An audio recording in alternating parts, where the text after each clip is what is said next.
menggelar battle fishing di salah satu danau di daerah Putus Sibau, Kabupaten Kapuas Hulu, Kalimantan Barat, Vikas Putra menjadikan ikan toman sebagai target utamanya.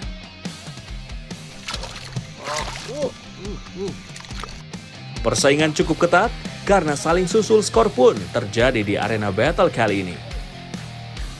Lantas, tim manakah yang berhasil mentarengkan poinnya pada akhir laga? Mancing Mania Strike Back, mantap!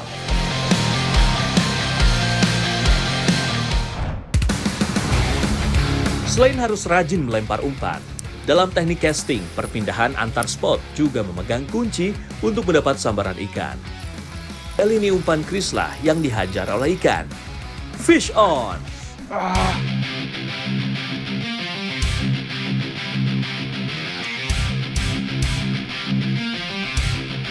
Persaingan semakin seru nih Strike Back Mania.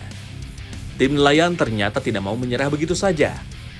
Perlawanan dari ikan begitu sengit, namun perlahan tenaga ikan mulai habis dan menyerah di tangan Chris.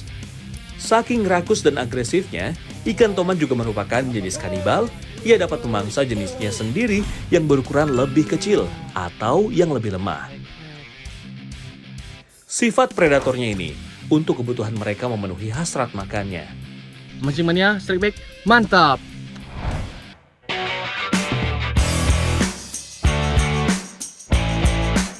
Hari semakin sore, sambaran ikan semakin jauh berkurang. Besar kemungkinan akibat hujan di hulu membuat debit air di danau yang semakin tinggi. Kondisi spot yang mulai kurang kondusif membuat kedua tim sepakat untuk menyudahi battle fishing di hari pertama. Ketika kedua tim sedang perjalanan keluar dari danau dan mengarungi sungai kecil, Vikas bertemu nelayan yang ingin mencari ikan. Vikas pun penasaran dan mendekati kapal nelayan untuk melihat apakah sudah ada hasil ikan atau belum.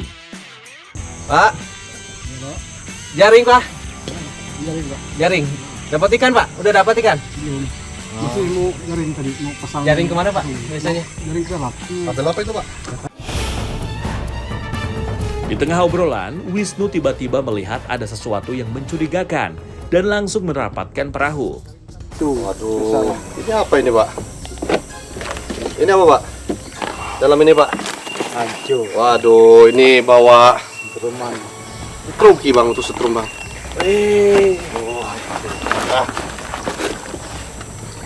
Waduh Pak, jadi ini alat penangkapan ikan yang merusak Pak. Dia tergolong dan alat penangkapan ikan yang destruktif, merusak sumber daya ikan. Jadi ini sekarang dilarang Pak. Ada sanksi pidananya. Ini alat tangkap yang merusak ini. Ini untuk nyeroknya Pak. Jadi kalau akinya udah colokin sama kabelnya ini dihubungkan, nanti tinggal dicelupkan.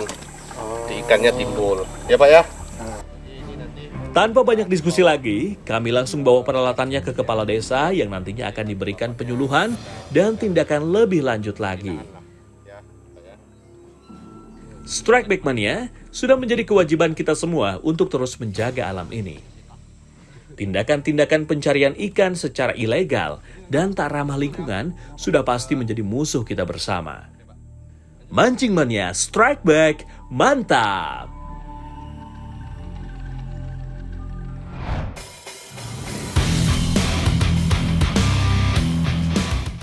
Strike Back Mania, jika sebelumnya kita mancing di danau, pada hari kedua gelaran battle fishing kali ini kita harus berpindah haluan menuju sungai. Ya, Strike Back Mania. Setelah kemarin kita dari Danau Palau, cuman kita tidak bisa lanjut karena debit airnya cukup tinggi, sambaran pun kurang. Sekarang saya mau coba sekarang di sungai. Sungai apa Bang? Ini apa Bang? Ini Sungai Tanjung Kerja. Sungai Tanjung Kerja. Ini sekarang kita mau casting, drifting ke bawah, ke hilir. Oke, Mancing Mania Strike Back, mantap. Pagi-pagi sekali kedua tim langsung turun menuju sungai. Cuaca mendung mengantarkan kedua tim drifting ke arah hilir. Ketika casting dengan drifting seperti ini cukup membantu untuk mendapatkan sambaran dari ikan. Minimnya getaran mesin perahu akan membuat ikan lebih tenang dan tak segan keluar persembunyiannya untuk menyergap umpan yang melintas. Sedang asyik drifting, ternyata tim nelayan berhasil mendapatkan sambaran terlebih dahulu. Strike! Strike! Lagi-lagi Sukron menjadi orang pertama yang berhasil strike di nelayan. Sluter yang dilemparnya berhasil disergap ikan di tengah permukaan air. Melihat usaha yang dikeluarkan Sukron, sepertinya ukuran ikan cukup besar. Wah, benar saja. Seekor toman berukuran cukup besar berhasil diangkat oleh Sukron. Tambahan poin penting untuk tim nelayan pada battle fishing hari kedua. Saat musim hujan seperti ini, biasanya ikan toman juga masuk pada periode bereproduksi. Mereka akan mencari tempat perlindungan di antara tumbuhan air, akar pohon, atau bebatuan untuk menyimpan telur-telurnya. Mancing mania strike back. Mantap. Ini matahari udah berada di atas kepala dan perut juga sudah mulai bunyi kerobukan nih. Ya, Strike Back Mania, setelah merayu Bang Sukron yang tadi dapat tomannya, sekarang kita mau masak apa Bang sekarang? Sate toman ya? Iya, kita mau masak sate toman buat makan siang. Langsung aja Bang, di filet Bang. Oke, saya kerjain bumbunya aja Bang ya. Wah, menu baru lagi nih. Untuk mengolahnya pun sederhana saja. Pertama-tama kita ambil dulu bagian daging dari ikan toman yang sudah disiangi dengan cara difilet.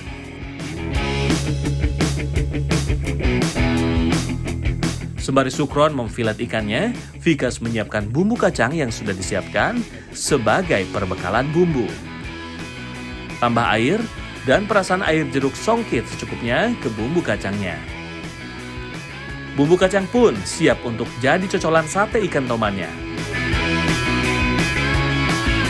Daging ikan yang sudah difilet selanjutnya dipotong-potong dan dilumuri dengan air jeruk supaya aroma amisnya hilang. Tambahkan kaldu bubuk supaya sensasi rasa gurihnya keluar. Setelah itu barulah tusuk satu persatu daging ikannya. Pastinya ini enak banget sate ikan tomannya. Kalau sudah selesai ditusuk, langsung dibakar saja di bara api yang telah disiapkan. Sudah pasti kebayangkan aroma ikan dibakar seperti apa.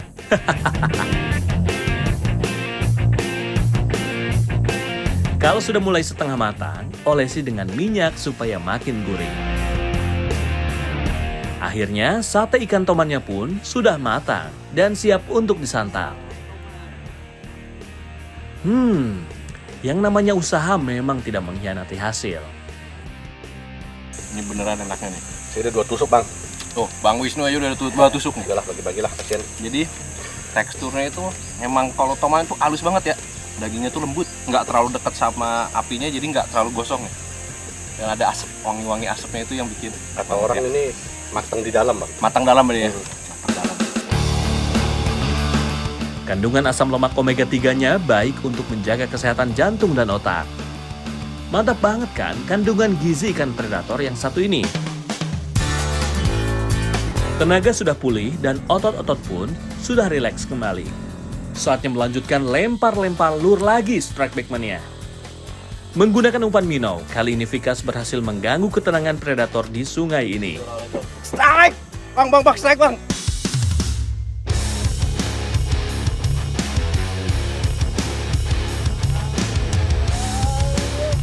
Melihat dari caranya melawan dan pergerakan yang random, sepertinya bukan ikan dari keluarga snakehead yang sedang dihadapi Vikas.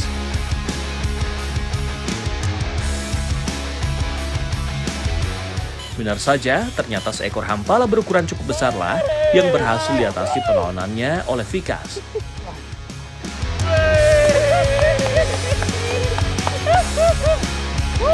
Tenaga dari ikan hampala ini memang luar biasa karena kemampuan berenangnya yang gesit. Ikan hampala juga merupakan ikan predator yang cukup tangguh dan agresif di sungai arus deras seperti ini. Mantap! Mancing mania strike back. Mantap. Dewi Fortuna sepertinya mulai bersahabat dengan tim KKP. Seekor ikan berhasil terpancing kemarahannya oleh lure yang dilempar Wisnu. Strike! Strike! Jika dilihat dari Keluar, guys. perawatannya, ikan yang didapat seperti berukuran cukup kecil. Iya, benar saja. Seekor Apollo Shark berukuran 3 jarilah yang menyambar lur dari Bang Wisnu. Ikan yang satu ini cukup banyak dijadikan sebagai ikan hias karena jika dirawat dengan baik umurnya dapat mencapai 10 tahun. Merupakan jenis ikan omnivora karena selain makan lumut dan tumbuhan air, ikan satu ini juga menyukai serangga air dan ikan-ikan kecil. Mancing Mania Strike Back, mantap! Hari semakin sore, matahari pun sudah mulai tenggelam.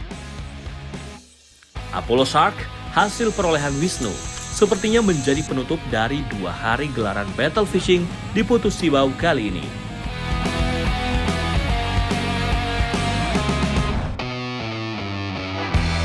Kini tiba waktunya bagi Vikas untuk mengumumkan tim manakah yang berhak menyandang gelar sebagai pemenang. Nah, dan untuk battle fishing kali ini, yang memenangkan adalah tim KKP, Bang Wisnu. Kalah.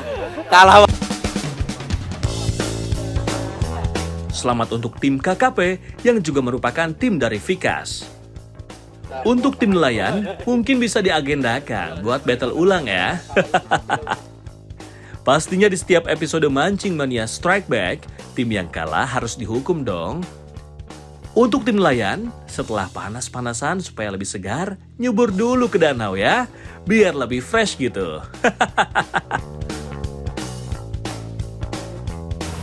Mancing Mania Strike Back, mantap!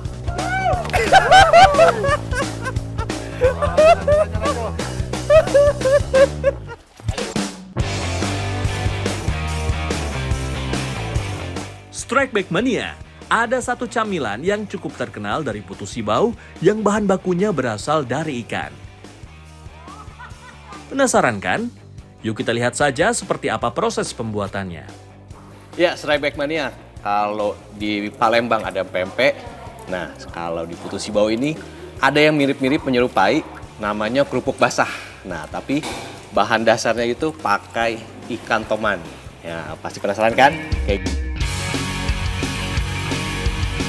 Ya, nama camilan ini adalah kerupuk basah. Unik bukan namanya? Kerupuk kok basah? Pada awalnya, bahan utama untuk membuat kerupuk basah berasal dari daging ikan belida dan ikan toman. Namun, seiring berjalannya waktu, sejak belida dilindungi, maka toman menjadi satu-satunya ikan yang digunakan. Ikan toman digunakan karena lebih mudah ditemui dan dagingnya tebal serta banyak. Harganya pun relatif terjangkau. Sebelum digiling, daging ikan dibelah dulu secara manual seperti ini. Setelah daging ikan toman terbelah, kemudian langsung digiling. Untuk menjaga kualitas kerupuk basahnya, hanya dagingnya saja ya yang digunakan. Daging ikan toman sudah digiling halus. Selanjutnya dicampur dengan bumbu-bumbu rempah sesuai dengan takarannya.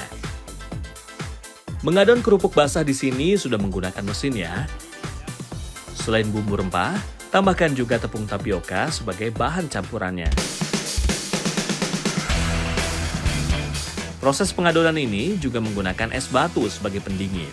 Karena saat diadon, menggunakan mesin seperti ini, adonan bisa menjadi panas. Suhu panas bisa membuat protein yang terkandung dalam daging ikan menjadi rusak, sehingga akan mempengaruhi rasa.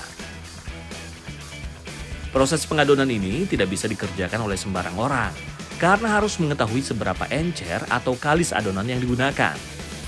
Dalam seminggu, usaha kerupuk basah ini bisa berproduksi sebanyak 2 kali. Kalau adonan sudah jadi, sekarang giliran tugas ibu yang menyetak kerupuk basahnya. Saat pencetakan diperlukan taburan tepung tapioka kembali supaya adonan tidak lengket. saya kira bikinnya mudah. Ternyata gagal. Lihat ibunya enak banget. Dan ini perbedaannya tuh kalau sama pempek, adonannya itu lebih encer Bu ya. Lebih basah. Setelah digulung, kerupuk basah akan langsung dikukus. Proses pengukusan ini sendiri memerlukan waktu kurang lebih 20 menit lamanya. Kerupuk basah yang sudah matang ini bisa langsung dimakan atau dibekukan. Sepertinya kurang seru kalau nggak nyicip langsung kerupuk basah itu seperti apa ya? Yang dikukus ini dia lebih lembut. Terus aroma dari ikannya itu lebih terasa. Nah, kalau yang goreng itu dia lebih crunchy, aroma ikannya agak sedikit turun. Tapi keduanya sama-sama enak. Mancing Mania Strike Back, mantap!